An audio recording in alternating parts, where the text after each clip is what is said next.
Vamos a comenzar hablando sobre lo que es parálisis flácida. Hanna, ¿la vas a grabar la clase para los que no han venido? ¿Ya? ¿Ah? Sí, para los que no han venido. Ya, entonces miren, la parálisis flácida es una condición, obviamente, donde vamos a encontrar debilidad muscular repentina y progresiva. Dentro de estas parálisis flácidas, lo más importante para nosotros en pediatría y actualmente por un problema de epidemiología son las polineuropatías agudas de origen inmune. Y estas polineuropatías de origen inmune se clasifican bajo el epónimo de síndrome de Guillain-Barré. No olvidemos que síndrome es un conjunto de entidades, ¿no es cierto? Entonces, cuando decimos síndrome, estoy por ejemplo diciendo el síndrome Down, por ejemplo, un conjunto de características físicas que hace que nuestro paciente, ¿no?, pertenezca a este síndrome Down. Cuando este síndrome Down ustedes ya le hacen el cariotipo, ya será que no será síndrome, será una cromosomopatía tipo trisomía 21. Entonces, cuando decimos síndrome, igual decimos un conjunto de entidades. Entonces, dentro del síndrome de Guillain-Barré están agrupadas muchísimas polineuropatías agudas, ¿no?, de origen inmunitario. El síndrome de Guillain-Barré es una de las causas más comunes de debilidad aguda adquirida y suele estar provocado por una infección previa, generalmente de origen viral. Entonces, generalmente tenemos una infección viral de por medio y posterior a esta infección viral presentan una parálisis flácida aguda, pasado un tiempo. También se ha visto síndrome de Guillain-Barré postvacunal. Por ejemplo, ahora que estamos con el tema de la influenza, hay casos de reportes de Guillain-Barré post-influenza. No se olviden que en la pandemia que hemos tenido, post-COVID, también ha habido una gran cantidad de casos de Guillain-Barré post-vacunal. En algunos casos, este síndrome se complica muchas veces con insuficiencia respiratoria y disfunción autonómica. Contarles el caso, muchas veces más vale un caso que evaluar la parte teórica. Yo, antes de estudiar medicina, estudié enfermería. Estudié un par de años. Y tuve una paciente cuando estuve en segundo año, un caso que me marcó de por vida, que me improntó. La paciente tenía 15 años de edad, estudiante del colegio Jonas Cervantes, estaba en su último año de secundaria, era la alumna número 1 de toda la promoción. En ese colegio tienen como 10 o 15 secciones de un mismo año. Él era la número 1. El padre era sastre, de condición muy humilde, y ella sufre de repentinamente, en la mañana despierta, no puede mover los dedos de los pies. Y fue esto aumentando en forma progresiva, en forma ascendente, llegó a tobillos, rodillas, lo hospitalizan. Esta parálisis fue en forma ascendente, llegó a pelvis, abdomen, tórax y llega al centro respiratorio. Entonces, cuando ella ya no podía respirar, en esos años no contábamos nosotros en los hospitales con ventilación mecánica, le hacen una traqueostomía. Con la traqueostomía estaba la niña, estaba yendo bien. Se aspiró por la traqueostomía, pese a eso se aspiró porque juntaba secreciones, siempre había que estar aspirándole las secreciones, se complicó y falleció. Entonces, este caso que les cuento, fue cuando incluso ni siquiera en esos años se veía inmunoglobulina en Arequipa, que es uno de los tratamientos que se suele usar. Entonces, fíjense ustedes cómo estos casos de Guillain-Barré pueden ser mortales. Esta parálisis flácida aguda tiene una incidencia de 1 a 2 casos por 100.000 niños en menores de 15 años, más común en los menores de 5.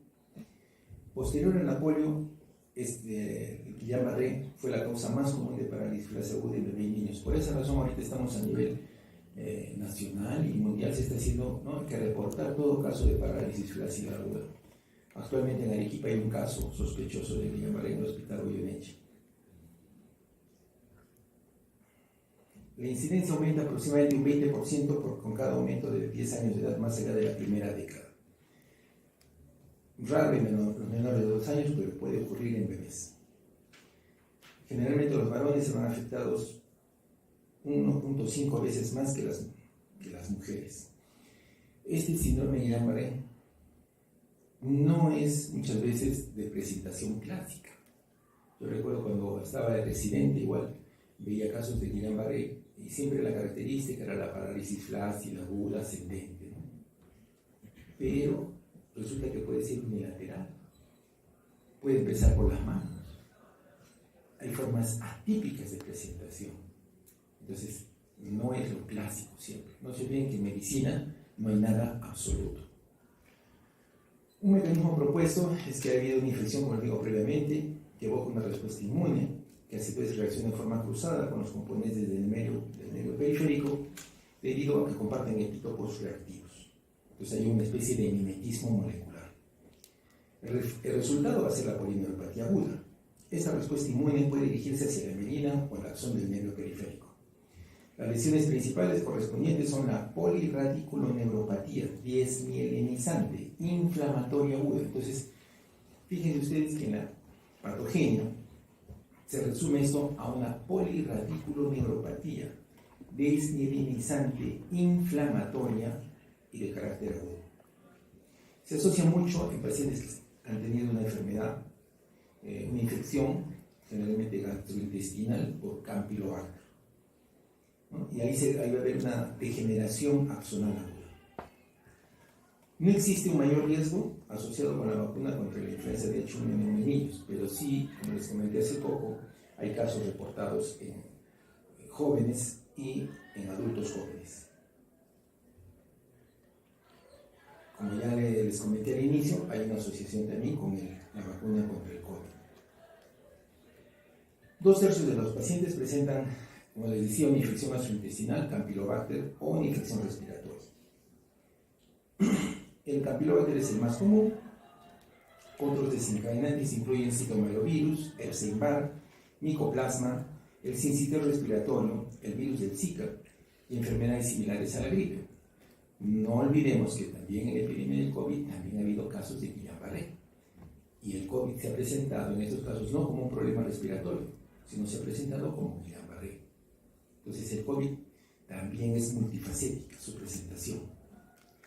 Un pequeño porcentaje de pacientes desarrollan una recaída, ¿no?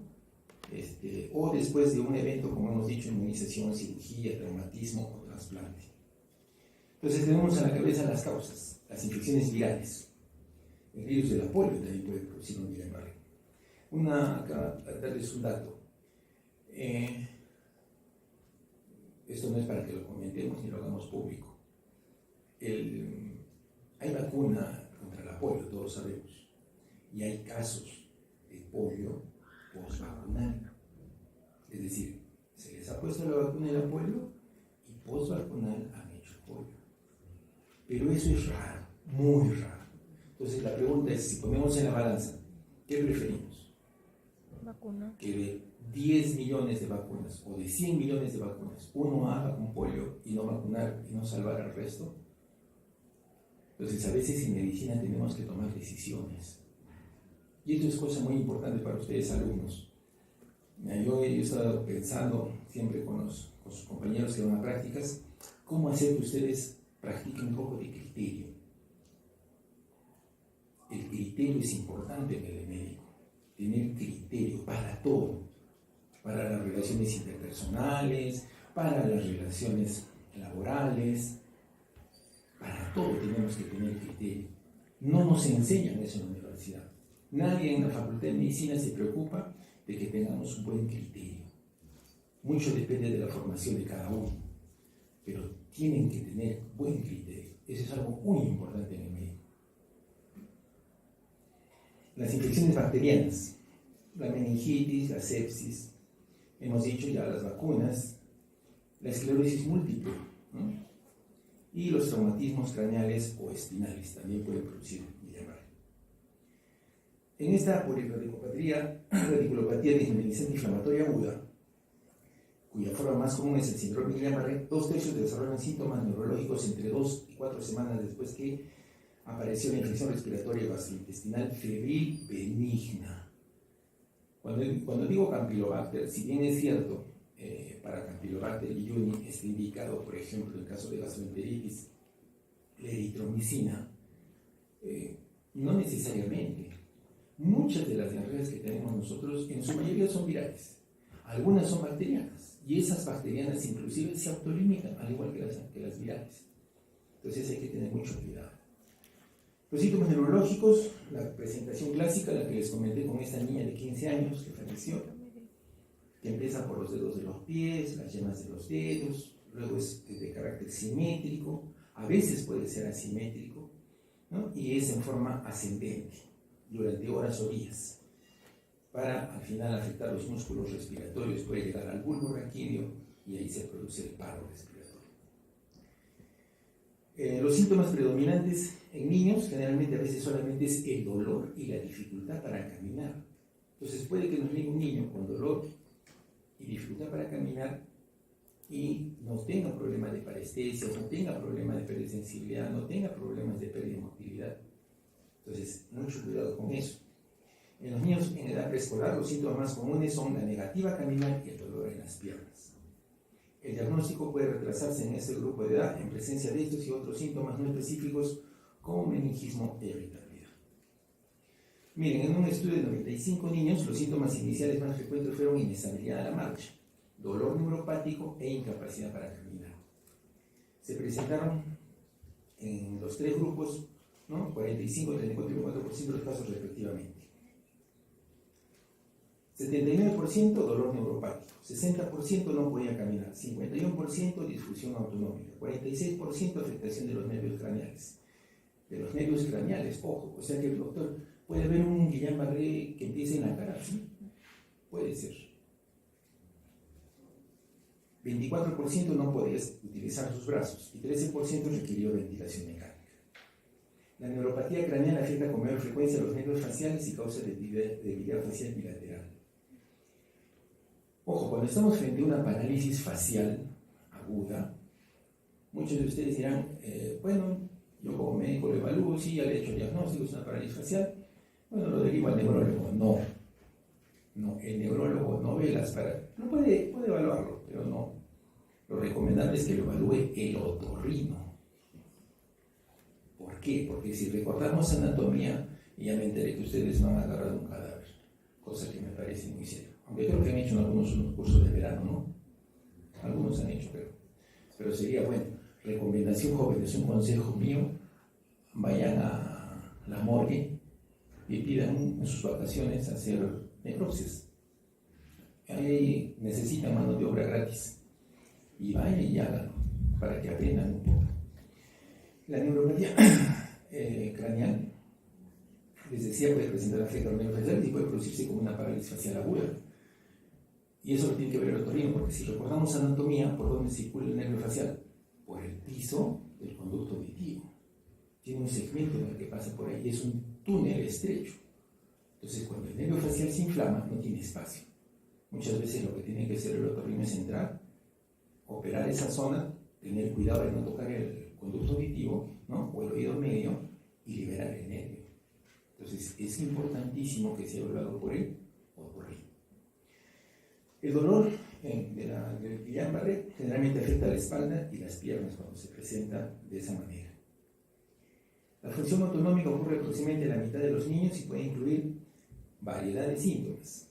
Arritmias cardíacas, por ejemplo, como asistolia, bradicardia, taquicardia, taquiarritmias auriculares y ventriculares, hipotensión ortostática, hipertensión transitoria persistente, hilo paralítico, disfunción de vejiga, sudoración anormal.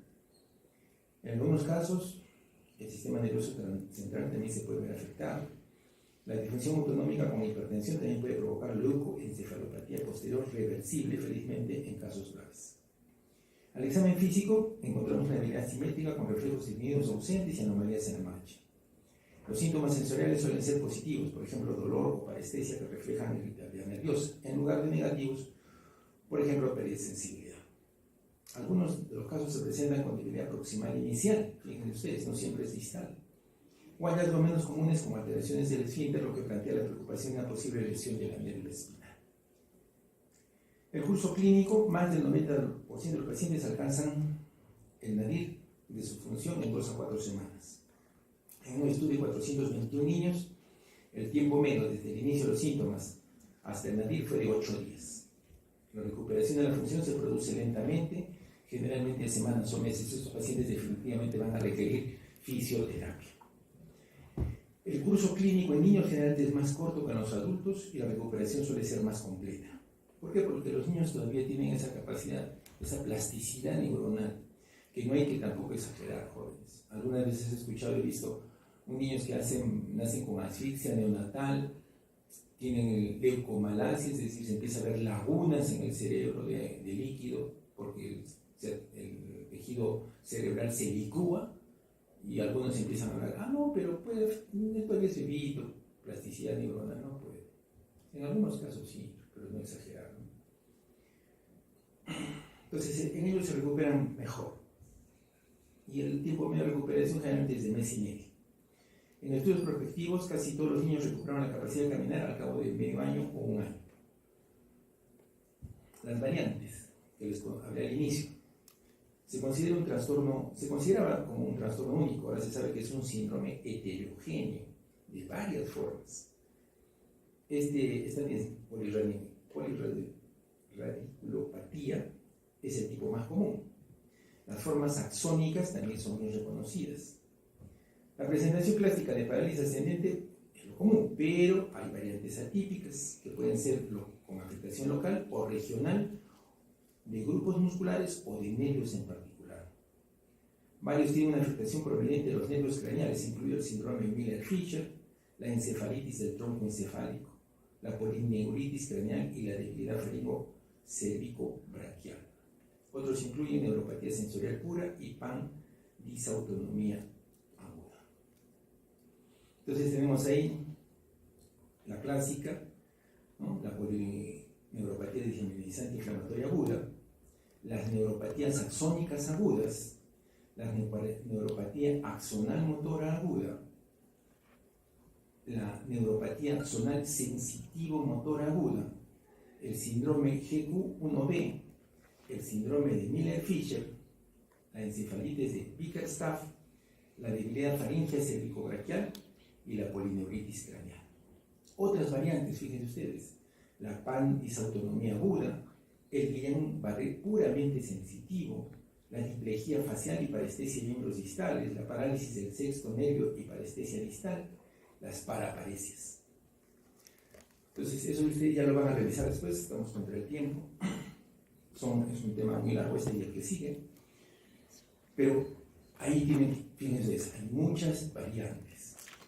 El diagnóstico inicial se basa en la presentación clínica, ¿no? Las características clínicas en el que es el Guillain-Barré típico, no hay problema.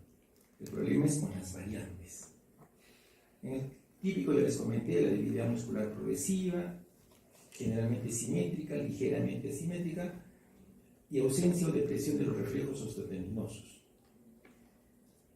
Esta dificultad para caminar puede llegar hasta la parálisis casi completa de todos los músculos de las extremidades, o puede ser a nivel facial, respiratorio o vulvar. Algunas variantes se presentan con afectación local o regional. Ninguna investigación por sí sola puede confirmar o refutar el diagnóstico, en particular el comienzo de su evolución. En un niño con presentación clínica compatible, el diagnóstico depende de la evidencia de apoyo del examen clínico. Hay que hacer una punción lumbar, hay que hacer estudios electrodiagnósticos por imágenes, resonancia, ¿no? Y o investigaciones complementarias como dosaje de anticuerpos, inmunoglobulina G contra el GQ1B y excluir otros diagnósticos alternativos. Antiguamente el Guillain-Barré era más un diagnóstico de exclusión. Las características de soporte incluyen, en el líquido cefalorraquídeo vamos a encontrar la proteína elevada, proteinorraquia, con un recuento normal de glóbulos blancos en el líquido cefalorraquídeo, Entonces ahí se habla de la disociación albúmino-citológica, elevación de proteínas con recuento leucocitario normal. En las formas dismelinizantes de Guillain-Barré, los estudios electrodiagnósticos se pueden evidenciar anomalías que incluyen bloqueo de la conducción motora, el envejecimiento de la conducción nerviosa y sensorial, dispersión temporal y latencias distales prolongadas. En las formas axónicas, los estudios de conducción nerviosa van a mostrarnos una disminución de la amplitud de las respuestas motoras con velocidades de conducción normal. Es decir, vamos a hacer una electromiografía. También se puede hacer con un realce de contraste de la hélice de los nervios espinales, la cola del caballo, los nervios craneales en resonancia. Y detección de anticuerpos IgG contra el GQ1B. Entonces hay que hacer una punción lumbar, sacar el líquido cefalorraquídeo, hay que hacer estudios electrodiagnósticos, se puede llegar a hacer una resonancia, dependiendo del caso, dosaje de anticuerpos. Este es, miren, el diagnóstico diferencial del Guillain-Barré. Es una larga lista de neuropatías, ¿no?, con las que hay que hacer el diagnóstico diferencial. Entonces, con la polineuropatía simbolizante inflamatoria crónica, otras polineuropatías, la vasculitis de los nervios periféricos, trastornos de la médula espinal, el dolor lumbar intenso, el trastorno de la unión neuromuscular, los trastornos musculares de por sí. Entonces, el tratamiento durante la fase de inicio, el Guillain-Barré, requiere una estrecha monitorización. Y acá les cuento otro caso. Paciente de 12 años, varón que viene de las alturas de Arequipa, se hospitaliza, le diagnosticamos Guillain-Barré y la conducta en esos años terapéutica era observar, estar atentos, cómo iba ascendiendo esa parálisis y ver y estar atentos para si en caso llega a afectar los músculos respiratorios, ¿no?, tomar alguna actitud. Ya había algunos ventiladores ahí, muy incipientes, pero ya funcionaban y de repente conectar un ventilador. Esa era la conducta. ¿Qué le poníamos mientras tanto? Su dextrosita con sus electrolitos. Y si es que había mucho dolor, le dejamos de repente un ketorolaco o de repente en esos años un metamizol para el dolor. Entonces viene el papá. El papá dice: me lo voy a llevar. ¿Por qué se lo voy a llevar? Porque mi hijo resulta que le han hecho daño y el brujo de acá de mi pueblito lo va a curar. No, pero señor, ¿cómo me lo va a curar el brujo? Que es un Guillain-Barré, le explicamos. No, me lo voy a llevar, retiro voluntario.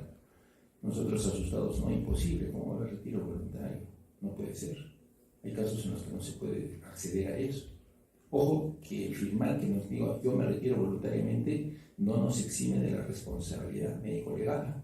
Eso está escrito en el colegio médico. No nos exime. Nosotros tenemos que dar parte a la Fiscalía de Prevención del Delito. Y ellos tendrán que tomar las acciones legales y quitarle la patria potestad en caso de que sea necesario. Pero nosotros no podemos caer en eso. No nos exime de responsabilidad. Bueno, la cosa es que el papá me lo llevo y me lo llevo. Recuerdo que yo era el interno, hablé con el papá, le expliqué, no entendía, se lo iba a llevar, eran como las 6, 7 de la noche. Llamamos al jefe de la UCI porque el chiquito ya estaba queriendo llegar ya a la parálisis al diafragma. Vino el médico de la UCI, el doctor Cáceres, ¿no?, ya conocido en el hospital. Vino: no, lo que pasa es que ustedes no saben hablar con el paciente.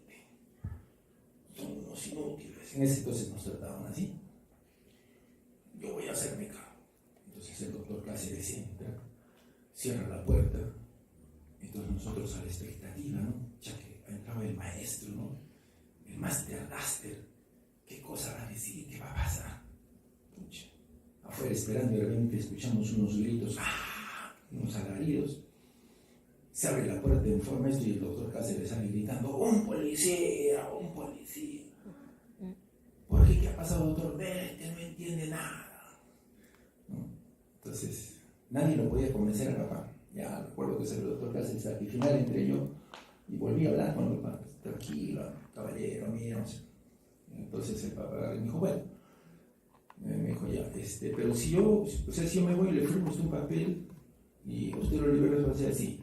Y si yo dejo que se quede, usted me firma a mí un papel que dice que no le va a pasar nada malo. No, tampoco puede pasar eso, ¿no? Entonces, felizmente, logramos que no se lo lleve el niño. Después de muchos problemas, el papá se quedó el niño, se recuperó, ¿no? Se recuperó, gracias a Dios. Pero eso suele pasar, y a esa población nos tenemos que enfrentar. Pero déjame un ratito el horario. Ya. A esa población nos tenemos que enfrentar, jóvenes. Nuestra población, lamentablemente, a los que atendemos, algunas veces les decía en mi grupo en la mañana, aplicando algo de marketing, nos han tratado de decir que nuestros pacientes no son pacientes, son clientes, y que nosotros los debemos de ver como clientes. Pero eso no funciona hasta cierto punto, porque acaso en una tienda el cliente siempre tiene la razón, ¿no es cierto? Eso es una máxima. Entonces la pregunta es, si viene mi papá y me dice yo me lo voy a llevar y yo sé que ese niño va a ir en riesgo de su vida, él siempre tiene la razón. No. Yo creo que hacia House le contamos eso, House pone el grito en el cielo. Ya. Entonces,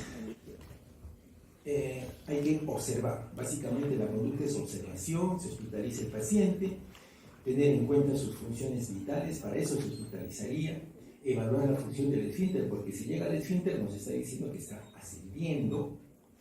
En la mayoría de los casos, esta monitorización, sobre todo la función pulmonar, se debe realizar cada 4 horas, al lado de la cama del paciente. Todos los niños, en particular aquellos que son demasiado pequeños para cooperar con las pruebas pulmonares, deben ser monitorizados de cerca y observados para detectar fatiga y otros signos clínicos de insuficiencia muscular respiratoria inminente. Si es que es así, entra a la falla respiratoria, se intuba, ¿no? Y se le conecta un ventilador mecánico. La mortalidad suele observarse debido a las complicaciones, como le comenté en el caso de las niñas, ¿no? Infecciones nosocomiales, paro respiratorio, trombosis venosa profunda con embolia pulmonar, neumotórax. Los resultados pueden optimizarse con un cuidado meticuloso en la unidad de la UCI, ¿no? Que es a donde debe ingresar el paciente. Entonces, ¿cuándo entramos a un paciente a la UCI? Cuando el paciente tiene una cuadriparesia flácida, una debilidad rápidamente progresiva, su capacidad vital pulmonar está reducida, menos de 20 cc por kilo, parálisis vulvar o inestabilidad autonómica significativa. Entonces, con esas indicaciones, estos pacientes deben ser tratados, mejor dicho, en la UCI, ¿no? En cambio, los que tienen una afectación leve pueden ser manejados en observación general, siempre con monitorización cardíaca, ¿no? Y de sus funciones vitales. Ya en paciente que está ventilado, ¿no? Siempre hay que estar vigilando, ¿no? Que no haya complicaciones, la aspiración, la sedación, ¿no? Muy importante. Ustedes han visto, ¿no? A veces en las películas hablan, ¿no? Se le pone al paciente en coma, ¿no? Barbitúrico, se dice, ¿no? En realidad no, lo que pasamos es que procedamos al paciente de tal manera que él no respire. Es una de las características para que un paciente esté bien ventilado. El paciente no tiene que tener esfuerzo respiratorio. Y tenemos que cederlo al punto de aniquilar su respuesta, su reflejo de respiración y que la máquina respire por él. Porque si no, va a haber lucha, puede haber complicaciones como neumotórax, etc.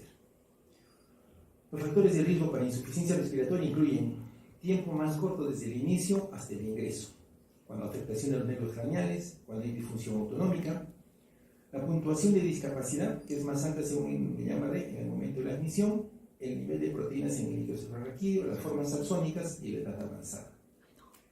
Hay una escala de discapacidad que es la escala de Erasmus, ¿no? Para niños que tienen insuficiencia respiratoria. Y esa escala va de 0 a 5 años, de 1 a 6, ¿no? De 6 a 10, de 0 es para los menores de 5, pero la puntuación es de 0 para los menores de 5, 1 para los de 6 a 10, 2 puntos para los que tienen mayores de 10 años. Y en la escala de discapacidad del Guillain, al ingreso, 1 a 4 puntuaciones en la escala sin intubación y afectación de nervios craneales, 0 para ausencia, 3 para presencia. hay que medirles en ellos la capacidad vital. Dijimos menos de 20 cc por kilo. Aquí está, esta es la escala, ahí para que la vean. Y ustedes después la analizan. Y lo que nos va a decir cuándo el paciente ya va a entrar en un paro respiratorio. Cuando la capacidad vital está disminuida a menos de 20 cc por kilo. Cuando la presión inspiratoria máxima, también conocida como fuerza inspiratoria negativa, es menos de 30 centímetros de agua. Cuando la presión expiratoria máxima, menos de 40 centímetros de agua, y cuando el volumen corriente es menos de 5 cc por kilo. Estos son los parámetros que nos advierten que este paciente va a tener un fallo respiratorio inminente. Dijimos, estas pruebas de función difíciles en niños que no pueden cooperar, ¿no? Por lo general en los menores de 6 años. Entonces esto básicamente depende de la buena evaluación del médico. Aquí hay que observar si hay un aumento sostenido de la presión parcial de dióxido de carbono, más de 50, frecuencia respiratoria en aumento, aumento del requerimiento de oxígeno y aumento de la diferencia de oxígeno entre el alveolo y la arteria, o sea, el famoso gradiente alveolo-arterial, que normalmente es de 5 a 10.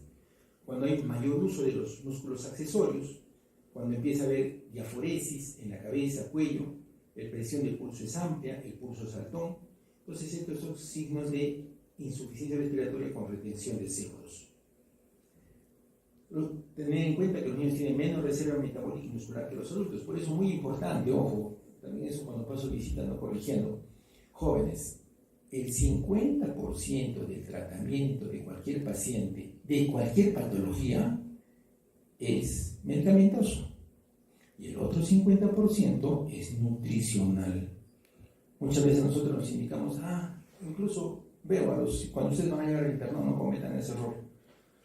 Viene un paciente por un resfrío o por una diarrea. ¿Qué hace la interna? Le indica de frente, ¿no? Suero oral, probiótico, paracetamol. Si es resfrío, paracetamol y de repente algún antihistamínico. De repente, yo no soy no estoy de acuerdo con eso. Pero ¿y dónde dejó qué líquidos va a tomar el paciente? ¿Dónde dejó la indicación qué alimentación va a recibir? Entonces es muy importante. En la parte de indicaciones en la receta, ustedes ponen en su esquema dos cosas. Indicaciones generales y abajo medicación. Entonces ponen 1, bastante líquido. 2, cómo será la alimentación. 3, que haya algún cuidado extra que hacer. 4, recién viene medicación. ¿Ya? Eso, grábenselo bien. En los pacientes ventilados, miren, se debe evitar la sedación y el bloqueo neuromuscular, ya que ocultan la evolución de la enfermedad. Entonces tiene que ser un manejo definitivamente muy cuidadoso, muy escrupuloso, y eso se hace solo en la UCI pediátrica.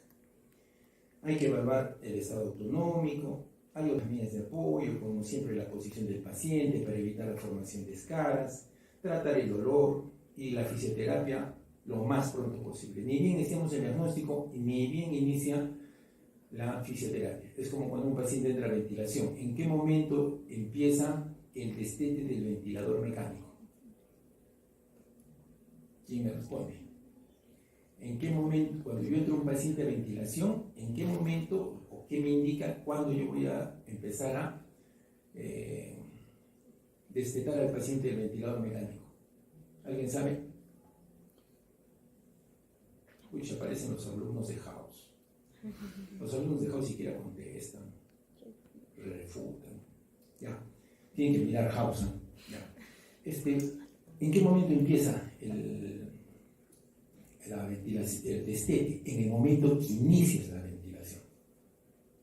Usted conecta al ventilador mecánico y en ese momento ya está usted pensando en que tiene que empezar a retirar el oxígeno.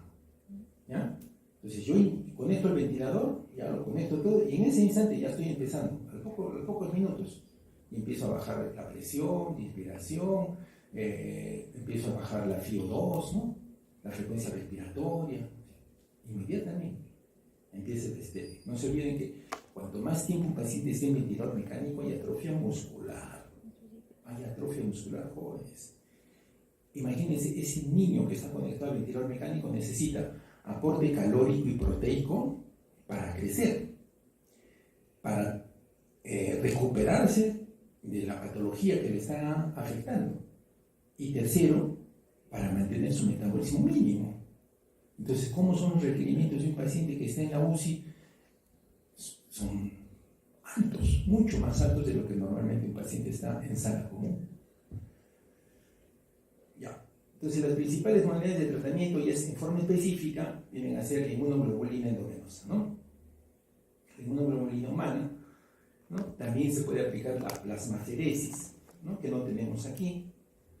Los corticoides no son beneficiosos y no tienen ningún papel. En mis épocas, cuando yo era todavía alumno de enfermería, sí, a veces aplicaban corticoides, pero no tienen ningún efecto, ningún papel.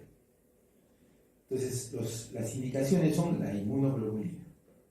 ¿Y en qué caso se coloca? Cuando hay debilidad progresiva, empeoramiento del estado respiratorio o necesidad de ventilación mecánica, debilidad vulvar significativa o incapacidad para caminar sin ayuda.